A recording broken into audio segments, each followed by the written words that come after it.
few use cases, talk about architecture, technology. So what is Invenio first? It's a digital library and document repository software we have been developing since 2002, so more than 10 years. The first public release and in 2002. We are dealing with rich data, content, articles, books, photos, videos, audio material, data, and code. It originated in high energy physics, so the first example is the document server in CERN library that uses Invenio in the institutional repository and integrated library system context. And what might be of interest is that the software is also suitable for subject-based disciplinary repositories. Inspire is the primary example, which is collecting all the information in high energy physics. Invenio is being developed by an international collaboration nowadays, even though most of the developers are at CERN. The software is being contributed to by a number of people from both US and Asia. And we are participating in several European Union sponsored projects such as Block Forever, CRISP, OpenAir, Odin, collaborating with. I'd like to show you a few use cases to see how it looks like in practice. So this is the example screenshot of the homepage of the CERN document server, which collects the scientific output of CERN, articles, notes, but not only, there is also multimedia material. For example, this is a search for photos that we store on the CERN document server, or the integrated digital library functionalities seen on these screenshots, where I was programming in Python and was offered books, ebook link that I can online, or I can click on CERN library copies and order the book to held in my own. The second example is Inspire, which is the subject-based worldwide repository for high energy physics. So it's a common effort from SLAC close to Stanford, Fermilab close to Chicago, CERN here in Geneva, DES in Hamburg, and last year IHEP in Beijing joined the collaboration as well. So since we are collecting all the interesting papers and articles in high energy physics, we can do things like citation summaries. So these screenshots illustrate searching for a standard model, and the output is collecting the information how many citations the papers matching this query have. So if I'm a new student, I can probably read the renowned papers or famous papers, and then we classify them into various categories up to unknown papers, which are probably new, not enough time for them to gather any citations, or we can calculate age indexes and several other metrics around citations. So on the next page, we could see the screenshot of the kind of a recommender system based on citations. So if I'm interested in the given paper, we can track which other papers are frequently co-cited together with this paper, order them by the frequency they themselves are cited, and we can suggest to readers, not like people who have seen, have also seen, people who have read have also read, but also people who have cited have also cited, kind of recommender metrics. Or we can track citation history, which is presented at the bottom. So this is one of the papers from Peter Minkowski, which was published around 1970s. And as you can see, it was gathering virtually no attention until 2005. So for 30 years, it was basically sleeping. And now it has around 200 citations per year. So one could picture the paper was roughly 30 years ahead of its time. We call this Sleeping Beauty citation pattern. The usual citation pattern is papers get published and they get noticed, and the interest diminishes and then frequently stabilizes up on some level. But we can also discover sleeping beauties of this kind. Another thing that Inspire does is, for example, the author pages. So we are trying to track authors and attribute them identities so that we can distinguish John Doe from John Doe, and then we can offer a service to our community, such as Lance Dixon, where he got his PhD, what was his professional career afterwards, which are frequently co-authors he co-publishes with, which are the topics he publishes on, and etc. etc. The page itself provides more information than on the screen. And then we offer, by linking like manage profile, manage publications, a facility for people to actually log in onto the system and say, hey, this is me, no, this is not my paper, it's another Lance Dixon, not from Slack this time. So this is a feature that is appreciated because one can get a full track of a person, so one can discover who other might work in the field of interest. And for the introductory part, I would like to end with a couple of screenshots of what Invenio looks like. For example, the ILO uses Invenio for the labor database, or a screenshot of the Graduate Institute of Geneva, or another screenshot from the network of libraries of Western Switzerland, RERO, or Polytechnical University of Lausanne. So these were all Invenio with various skins on top of it. So we do not have that many installations. Mostly people attracted to Invenio are the installations having hundreds of thousands of records of various sorts, like multimedia plus papers. Now to the architecture. So what is driving the screenshots you have seen? Roughly speaking, we can divide Invenio into 4 family of modules. One taking care of ingestion. So we are collecting papers and publications from authors, or can harvest them from various sources and store them to a database. Once we have them in the database, we can process them, index, detect citations, and once this is done, we can disseminate via search and other mechanisms to the users, who then can join the librarians and help in curating any mistakes we might have in the database. So I would like to quickly flash each family of modules so that you can imagine a little bit the complexity behind it. The ingestion family of modules, starting from the author or data source, which is either OAI PMH friendly protocol or non-OAI PMH friendly protocol, we harvest data. Authors can submit via web forms, or we can go directly and grab by OAI PMH harvesting protocol or email submission protocol the data we need, and everything is passed through a conversion module, which creates a mark XML out of all the information I would like to store in the system. So mark is the master metadata format of Invenio. From now on, we are working with mark. An upload module is the one that takes care about conflicts. Do we update? Do we insert? At the end of the ingestion family modules, we basically gather our full text and our metadata in the system. Once we have them, we can process them. So starting from the right, we can do interesting stuff from the full text, such as extracting information. What we do, for example, refextract is a module that tries to apply some heuristics. Roughly speaking, it transforms PDFs to text, tries to discover where is the reference section in starting, and where are the references 1, 2, 3, 4, and what are maybe the sub-references. Can we try to standardize the journal names? And the aim is to enrich the metadata with the references that are mentioning in the full text. Another module of interest could be the classification. So we have a RDF scores-based ontology of terms. For example, in high energy physics, there is about 40,000 to 50,000 now taxons.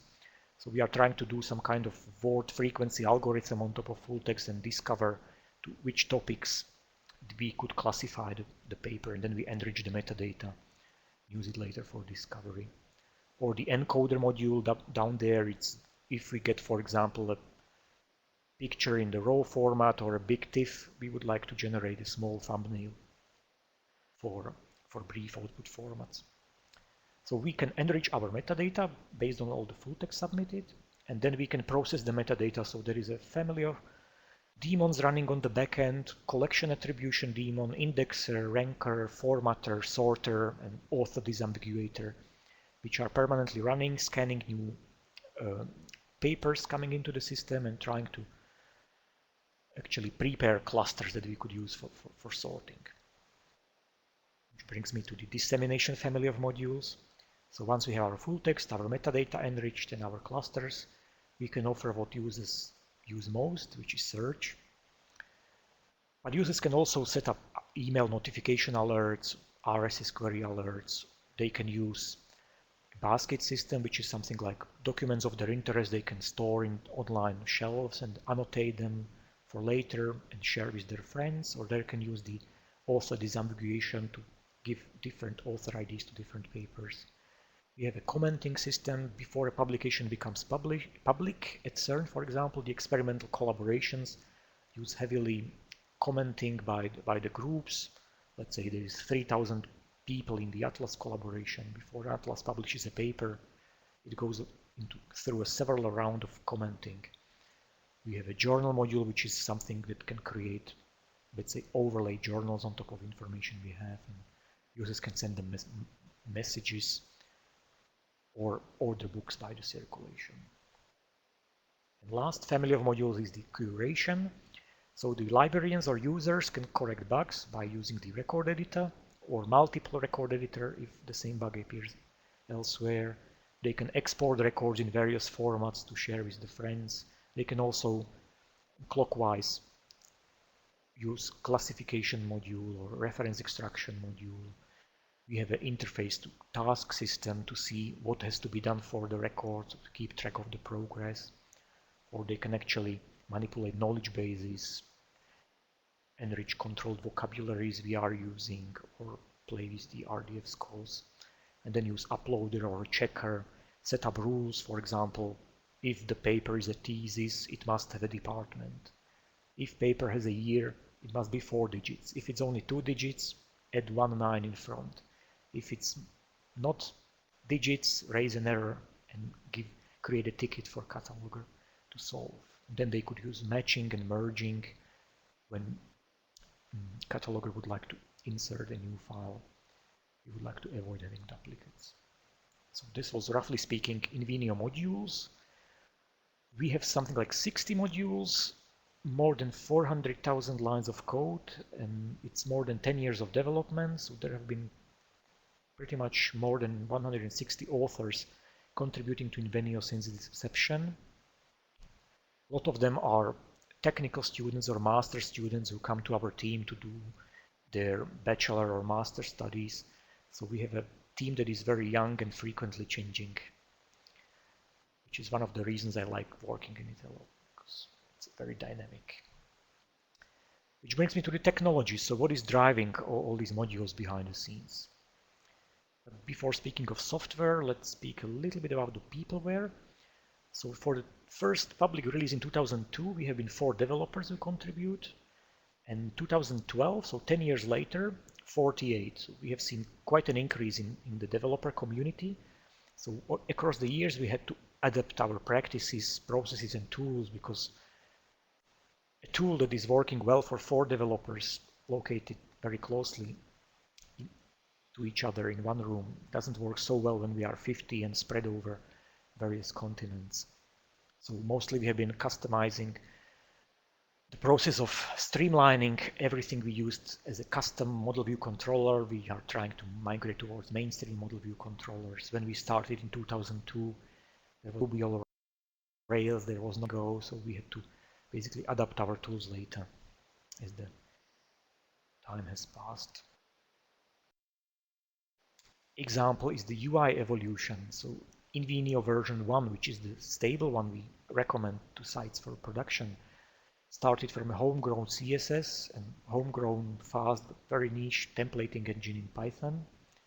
For Invenio version 2, which is in a development, there are some services that use it in production, but for us, we still market it as a development version. We have migrated towards mainstream tools, Twitter Bootstrap, that a lot of sites use, and mainstream templating engine Jinja, so that people taking Invenio can more easily customize it to suit their needs.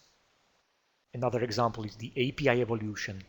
Invenio has been having stable XML APIs typically since 2002. Our search API hasn't changed, but as you can see, I've plotted out the Google search trend graph. If you search for XML API versus JSON API to see what Google users are actually trying to search as a frequency, as a function of time, it was a bit around 2012 that the interest in JSON overcome the interest in XML.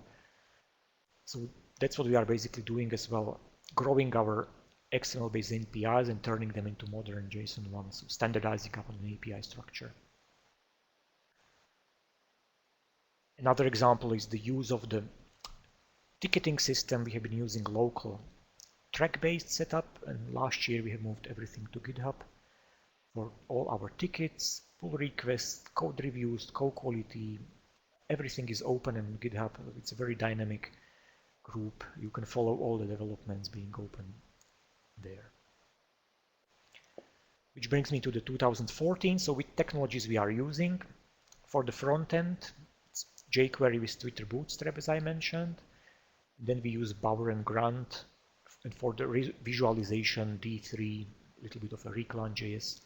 JavaScript libraries, there are more, but this is basically the principal components. For the backend, software is developed in Python. We are using a Flask, which is a micro web development framework. Templating in Jinja. Worker processes are in Celery. And then we can plug information retrieval systems that are external to Invenio, such as Apache Solr, based on Lucene, or Xapian, or Elasticsearch. And for the database persistent, we are using SQL Alchemy, typically with MySQL behind. Some sites use MariaDB, and some sites for some tables use PostgreSQL or MongoDB. And for caching, we use Redis. And I would like to quickly mention at least two things we have been working lately on. So first is the abstraction of records. I was mentioning before that MARC is the master format behind Invenio, but we are using actually a little bit enriched notion. The abstraction of various fields that are not in MARC have been introduced, such as derived fields, number of authors. This is a field that is automatically calculated from MARC author fields, or virtual fields such as number of citations. We are looking into a basically SQL table where this is pre-stored and pre-calculated. We would not like to update our records every time a paper cites them, so we store it outside of MARC, but we can access it in a manner similar to MARC thanks to the abstraction of records and field formats. And the second graph on the page shows the abstraction of master formats themselves. Across the years, a need appeared to have more than one master format, such as Unimarc, or from the archival domain, the EAD or EZAD formats. So we have created a JSON Alchemy module where we try to do a lossless conversion of master formats to JSON so that we could access them in basically master format agnostic manner. Example, in MARC, title is 245, so we convert it into a title, and then all the developers can access it and work with JSON, which is basically the recent preferred format for all the developments. Our JSON has a specialty that we can actually configure it by declaring models. So for example, this field has to be there, this field is to be there only once, up to 10 times, not more. So we can have a certain rules for certain various collections. And the JSON itself can be stored in PostgreSQL or MongoDB, from which we can then index it and serve it. The next page shows another example, which is the abstraction of storage. Historically, we could have stored the documents on the local file system, NFS or AFS or shared mounted files. Lately, we have been developing a file storage abstraction layer so that we could store files in any trusted third-party repository. At CERN, for example, Castor is a tape storage which permits to store big files, EOS, or another example is Amazon S3 protocol using actually Dropbox or any other system. And then we have a notion of JSON's namespace store describing records, being able to link it to JSON namespace store describing documents by some sort of a link data concept. And also, for example, if users annotate the records or documents, we have another store for JSON, which is annotation store, and all these can be linked and exported by JSON LD to the final consumer. So this was a little bit notion of technology, and I would like to speak now about two domains we have been working as well lately. First, few words about the preservation practices. We have been inspired by the OAIS recommended preservation practices. This picture shows the OAIS reference model for information coming into the system. We would like to write for posterity into a submission information package store, so SIP, exactly in the same format as the information came in. Internally, we would process it for future archival long-term preservation plans. For example, well, if the PowerPoint comes in, we would like to convert it to PDF, both for the benefit of users who cannot use really PowerPoint and for the long-term preservation into using open formats as much as possible. So we are storing an information, archive information packages, AAPs, we can store. And dissemination is mostly the search, but user can ask, oh, give me markxml and files and any METs or any other formats people are interested in. Then we have a dissemination information package.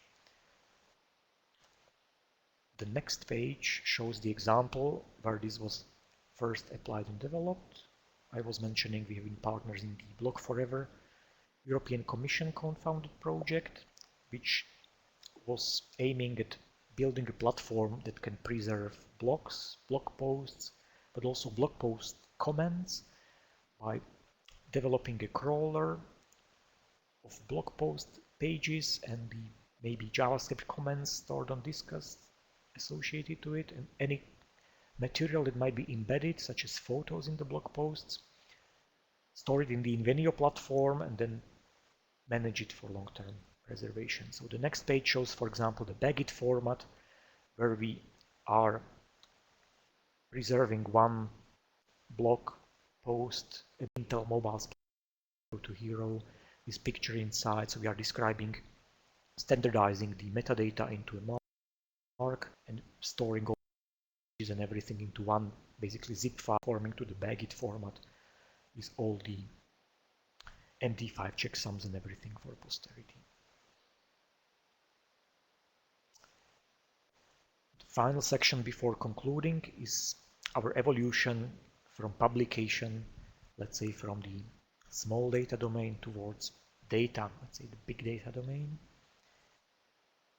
The example of which might be Zenodo, which is a service we are offering developed within the concept of the Open Air European project, which is a repository for storing research material offered to scientific communities. So researchers can open a community, and I was actually clicking on a browse so that you can see people are storing datasets, images, posters, presentations, publication software, video, audio on Zenodo.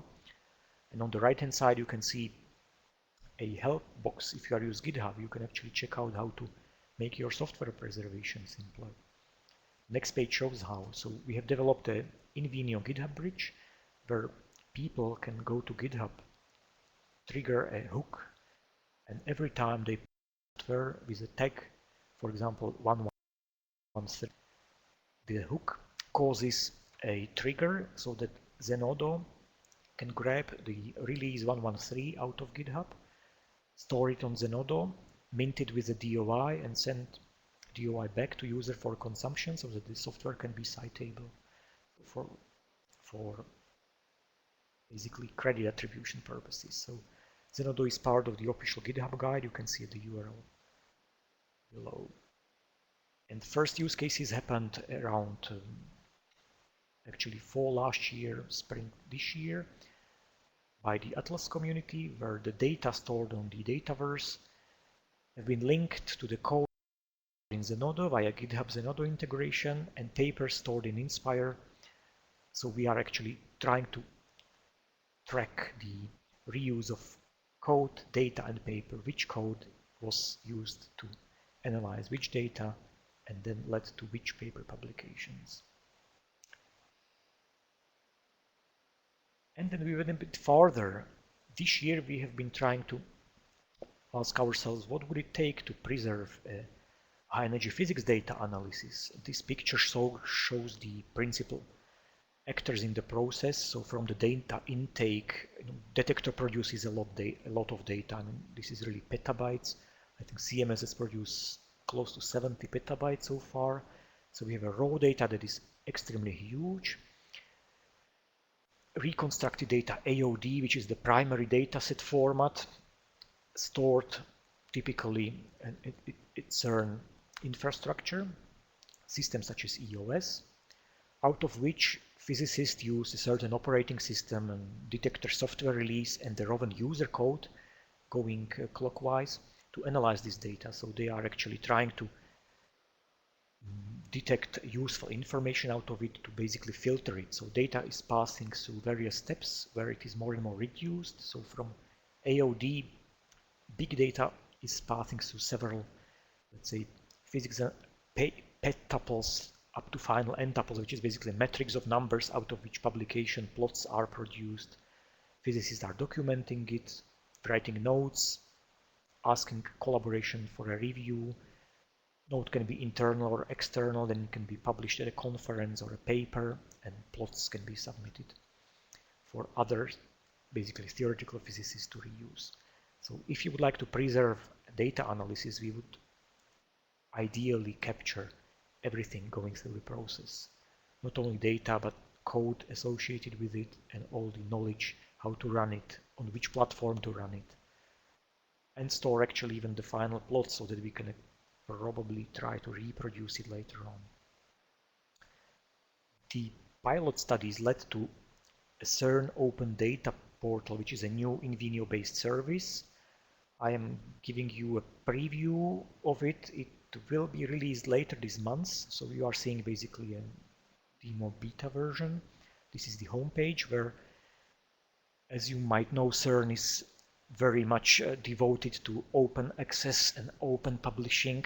For papers, CERN has been basically promoting open access since the start, and for data, all the LHC experimental collaborations have data policies that are foreseeing opening the data after initial periods of testing.